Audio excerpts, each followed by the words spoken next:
नमस्कार दोस्तों। तो इस वीडियो में मैं आपको बताऊंगा कि समुद्री लवणता या ओशनिक सैलिनिटी किन किन चीजों से प्रभावित होती है, या वो कौन कौन से फैक्टर्स हैं जो ओशनिक सैलिनिटी को कहीं पर भी घटाते या बढ़ाते हैं। तो आइए देखते हैं कि वो कौन कौन से फैक्टर हैं। तो ओशनिक सैलिनिटी को प्रभावित करने वाला सबसे पहला फैक्टर है इन्फ्लक्स ऑफ प्योर वाटर या शुद्ध जल का आगमन। इसमें सीधी सी बात है कि जहां पर शुद्ध जल आकर के किसी भी जल के स्रोत में मिलता है, वहां पर जो सैलिनिटी है या लवणता है वो कम हो जाती है। अब आपको पता है कि जो शुद्ध जल आकर के मिलता है कहीं पर भी, वो दो चीजों से मिलता है। या तो कहीं से बारिश का पानी आकर के किसी भी जल स्रोत में मिल जाए, या फिर बर्फ के पिघलने से पानी आकर के जल के स्रोत में मिल जाए। मतलब बर्फ का पानी और बारिश का पानी पानी का शुद्धतम रूप है। और ये दोनों सोर्सेस जो हैं, इनसे जो वाटर आता है वो रिवर्स में आता है। मतलब रिवर्स जब भी आकर के ओशंस को ज्वाइन करती हैं, तो जहां पर ज्वाइन करती हैं वहां पर सैलिनिटी को रिड्यूस कर देती हैं। अब इसको एक उदाहरण के द्वारा समझते हैं। गंगा और ब्रह्मपुत्रा भारत में हिमालय से निकलने वाली दो नदियां हैं। मतलब कि हिमालय के ग्लेशियर्स के मेल्ट होने से इसमें आकर के पानी मिलता है। उसके साथ साथ जब मॉनसून आती है या बारिश होती है, तो बारिश का पानी भी इन नदियों में मिलता है। तो इस तरह इन नदियों का पानी जो होता है वो काफी शुद्ध होता है, प्योर वाटर होता है, जो आकर के इन नदियों में मिलता है। उसके बाद ये नदियां पानी को ला करके डालती हैं बे ऑफ बंगाल में, बंगाल की खाड़ी में। तो आप देख सकते हैं कि जहां पर इन नदियों का पानी आकर के मिलता है बे ऑफ बंगाल में इनिशियली, यहाँ पर गंगा ब्रह्मपुत्र डेल्टा रीजन में, वहां की सैलिनिटी कम है। इस पानी ने यहाँ की सैलिनिटी को घटा दिया। यहाँ की सैलिनिटी 27 ग्राम पर किलोग्राम है। बट जैसे ही हम डेल्टा रीजन से आगे जाते जाएंगे, सैलिनिटी की मात्रा ओशंस में बढ़ती जाती है। तो थोड़ा सा आगे जाएंगे तो 30 ग्राम पर किलोग्राम हो जाती है। जब बे ऑफ बंगाल के बीच में हम आते हैं तो लगभग 35 ग्राम पर किलोग्राम है। तो इस तरह से शुद्ध जल के आगमन ने यहाँ की सैलिनिटी को घटा दिया, और उसके साथ साथ यहाँ का वाटर लेवल बढ़ा देता है। ये भाई पानी आकर के मिलता है तो वाटर लेवल हाई ही हो जाएगा, जाहिर सी बात है। तो यहाँ से भागती हैं धाराएं भागती हैं नीचे की तरफ में, साउथ की तरफ में। तो इस तरह शुद्ध जल का आगमन इसको प्रभावित करता है। दूसरा उदाहरण मैं आपको देता हूं ब्लैक सी या काला सागर का।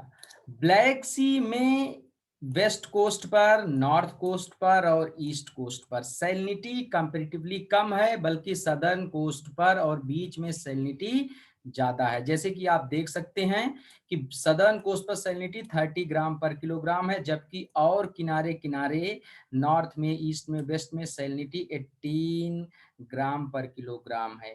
तो इसकी जो सैलिनिटी यहाँ पर कम है, उसका रीजन क्या है? सैलिनिटी के कम होने का रीजन है कि इसमें बहुत सारी नदियां ला करके प्योर वाटर डालती हैं, शुद्ध पानी डालती हैं। जैसे डेन्यूब, निस्टर, नीपर, डॉन, ये सारी नदियां आकर के ब्लैक सी में मिलती हैं। तो इसके वेस्ट, ईस्ट और नॉर्थ कोस्टल रीजन की सैलिनिटी को रिड्यूस कर देती हैं। अब इसका सबसे बेहतरीन एग्जाम्पल है पोलर रीजन में मिलने वाली सैलिनिटी और ट्रॉपिकल रीजन में मिलने वाली सैलिनिटी। आप देखेंगे कि पोलर रीजन जो है वो ग्लेशियर, हैवीली ग्लेशिएटेड रीजन है, मतलब बर्फ से ढके हुए क्षेत्र हैं। और बर्फ के पिघलने से आकर के पानी, शुद्ध जल इसमें मिलता है, किसमें? पोलर ओशंस में। तो शुद्ध जल के मिलने के कारण से यहाँ पर पोलर रीजन की सैलिनिटी कम है। आप देख सकते हैं 25 से 30 ग्राम पर किलोग्राम है। नॉर्थ पोल की तरफ भी और साउथ पोल की तरफ भी लगभग एवरेज सैलिनिटी इतनी है। लेकिन ट्रॉपिकल रीजन में वही सैलिनिटी 36 से लेकर के 35, 34 ग्राम पर किलोग्राम के आसपास है। मतलब ट्रॉपिकल रीजन जो है वो यहाँ पर थोड़ा गर्म पानी कम मिलता है, पोलर नॉट गर्म पानी, शुद्ध पानी कम मिलता है पोलर रीजन की तुलना में। तो यहाँ पर सैलिनिटी ज्यादा है, जबकि पोलर रीजन में शुद्ध जल ज्यादा मिलता है, तो इसके कारण से वहां की सैलिनिटी कम है। तो इस तरह से आप इन उदाहरणों के माध्यम से समझ गए होंगे कि कैसे शुद्ध जल जब आकर के मिलता है किसी भी वाटर बॉडी में, चाहे वो ओशन हो या कोई लेक हो, तो हमेशा वहां की सैलिनिटी को रिड्यूस करता है। अब दूसरा फैक्टर जो महासागरों की लवणता को प्रभावित करता है वह है इवेपरेशन या वाष्पीकरण। तो वाष्पीकरण किस प्रकार से प्रभावित करता है, इसको आइए देखते हैं। इवेपरेशन और सैलिनिटी के बीच में एक डायरेक्ट कोरिलेशन है, मतलब जितना ज्यादा इवेपरेशन उतनी ज्यादा सैलिनिटी, जितना कम इवेपरेशन उतनी कम सैलिनिटी। इसको हम इस मैप पे भी समझ सकते हैं। जैसे आप देखेंगे कि ये जो पोलर रीजन है, यहाँ पर क्या है, रेट ऑफ इवेपरेशन बहुत कम है। ठीक है, गर्मी यहाँ कम है, तो गर्मी कम होने से क्या होगा, इवेपरेट नहीं होगा पानी, सूर्य की किरणें कम पहुंचेंगी तो पानी का जो वाष्पीकरण होगा वो कम होगा। तो कम वाष्पीकरण के कारण से यहाँ पर सैलिनिटी भी कम है। तो दोनों पोल्स पे ऐसी ही लगभग सिचुएशन है, पोल्स का मतलब पोलर ओशंस में।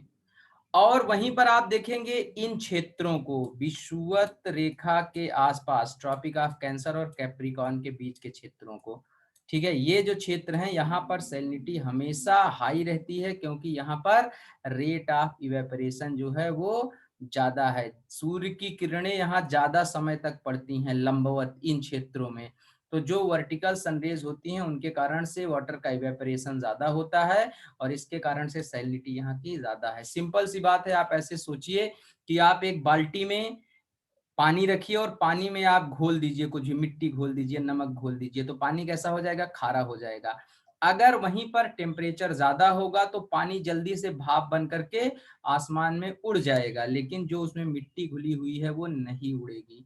तो मिट्टी जब नहीं उड़ेगी तो धीरे धीरे पानी उड़ गया, तो वो पानी जो बचेगा वो गाढ़ा होता जाएगा और उसकी सैलिनिटी बढ़ती जाएगी। तो आप एकदम आसानी से इसको इवेपरेशन के साथ कैसे रिलेशन है सैलिनिटी का वो समझ जाएंगे। अब तीसरा फैक्टर जो सैलिनिटी को प्रभावित करता है वह है warm and cold oceanic currents, मतलब गर्म और ठंडी महासागरीय धाराएं। तो यहाँ पर आपको समझना होगा कि गर्म महासागरीय धाराएं हमेशा सैलिनिटी को इंक्रीज कर देती हैं, जबकि जो कोल्ड करेंट्स होती हैं या ठंडी धाराएं होती हैं वो सैलिनिटी को डिक्रीज कर देती हैं। इसको भी मैं आपको मैप के हिसाब से समझाऊं तो जो पोलर रीजन है वहां पर कैसी चलती हैं, कोल्ड ओशनिक करंट्स चलती हैं, ठंडा पानी रहता है, तो इवेपरेशन कम होगा।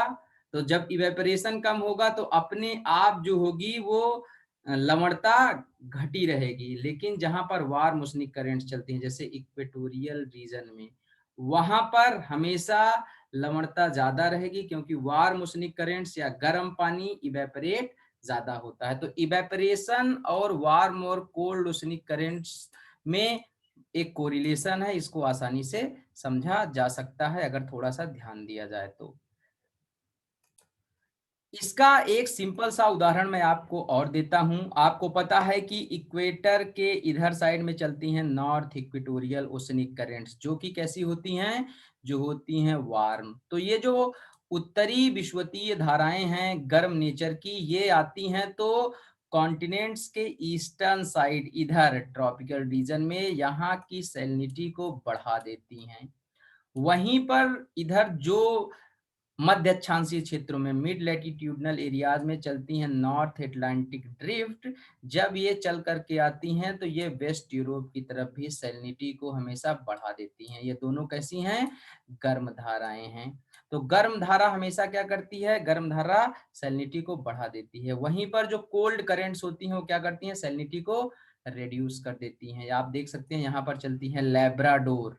तो लैब्राडोर करंट जो है वो आपकी सैलिनिटी को हमेशा कम करती है। तो ग्रीनलैंड के आसपास आपको पता है लैब्राडोर करंट चलती हैं, तो ये यहाँ की सैलिनिटी को रिड्यूस कर देती हैं। अब नेक्स्ट पॉइंट है circulation of water bye currents या जल का बहाव। ये समझना जरूरी है कि ये सागरीय धाराओं और जल के बहाव में क्या अंतर है। तो सबसे पहले मैं आपको बता रहा हूं कि circulation of water bye currents, जो जल का बहाव होता है धाराओं के द्वारा, वह सैलिनिटी को प्रभावित करता है। अब कैसे करता है वो मैं आपको उदाहरण के माध्यम से समझाऊंगा, तो आपको बहुत आसानी से समझ में आएगा।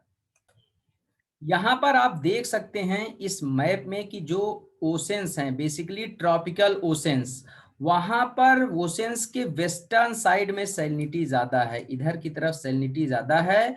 और जो ईस्टर्न साइड है ओशंस की, ये साइड जहां पर मैं ये लाइन खींच रहा हूं, इधर साइड में सैलिनिटी क्या है, कम है। अब इसका रीजन क्या है, इसका रीजन है जल का बहाव, ठीक है ना, या फ्लो ऑफ ओशनिक करेंट्स।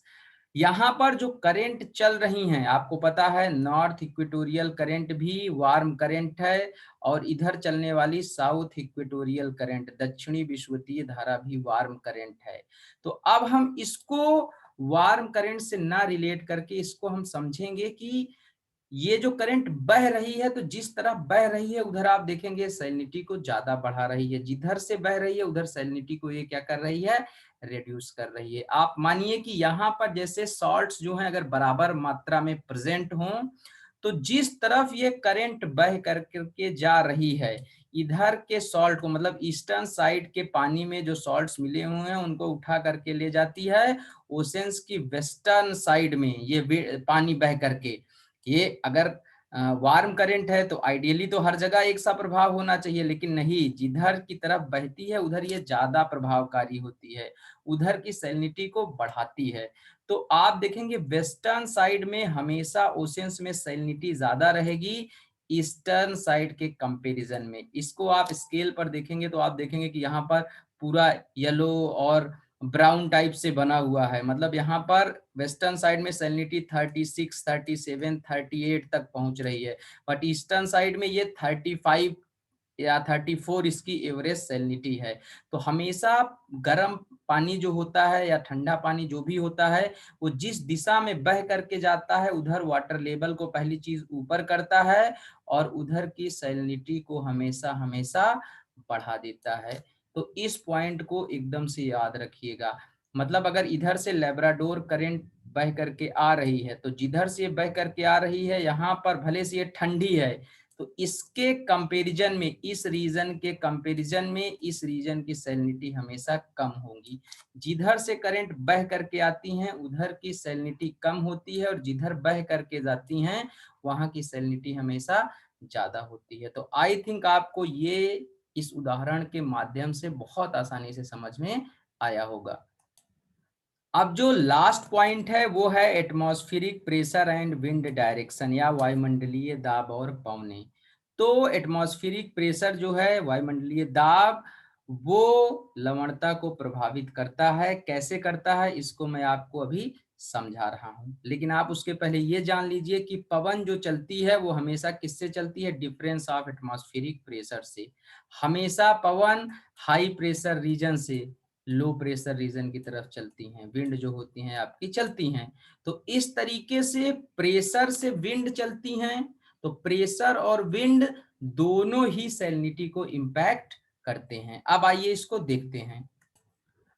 आपको पता है कि ट्रॉपिकल रीजन जो है वहां पर चलती हैं ट्रेड विंड्स, दोनों गोलार्धों में, बोथ हेमिस्फीयर्स में यहाँ पर क्या चलती हैं, ट्रेड विंड्स चलती हैं। वहीं पर टेम्परेट रीजन में चलती हैं वेस्टर्लीज, या कौन सी पवनें चलती हैं, पछुआ पवनें चलती हैं। तो इन ट्रॉपिकल रीजन में चलने वाली ट्रेड विंड्स के कारण से यहाँ पर ओशनिक करंट्स जनरेट होती हैं, नॉर्थ इक्वेटोरियल करंट, और इधर साइड में जनरेट होती हैं साउथ इक्वेटोरियल करंट, उत्तरी विषुवतीय धाराएं और दक्षिणी विषुवतीय धाराएं।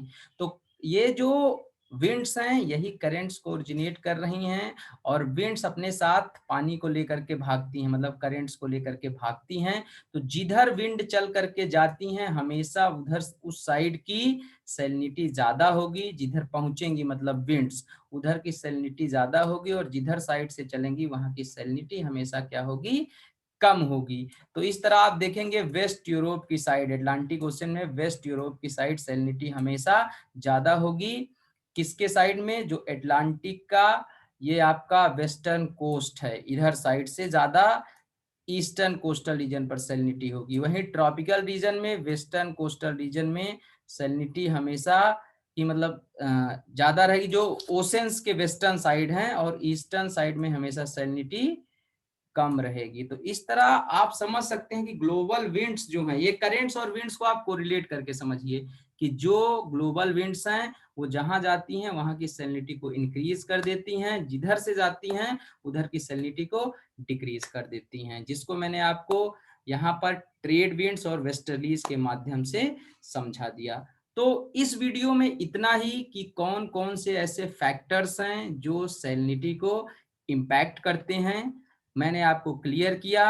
अब हम नेक्स्ट वीडियो में देखेंगे कि ऐसा क्यों है कि जो ये आपके इक्वेटोरियल रीजन है यहाँ पर बारिश पर्याप्त होती है, शुद्ध जल का आगमन यहाँ पर है, फिर भी यहाँ और टेम्परेचर भी यहाँ सबसे ज्यादा होता है, तो टेम्परेचर के ज्यादा होने के बावजूद भी यहाँ पर सैलिनिटी ट्रॉपिक ऑफ कैंसर और ट्रॉपिक ऑफ कैप्रिकॉर्न से कम है।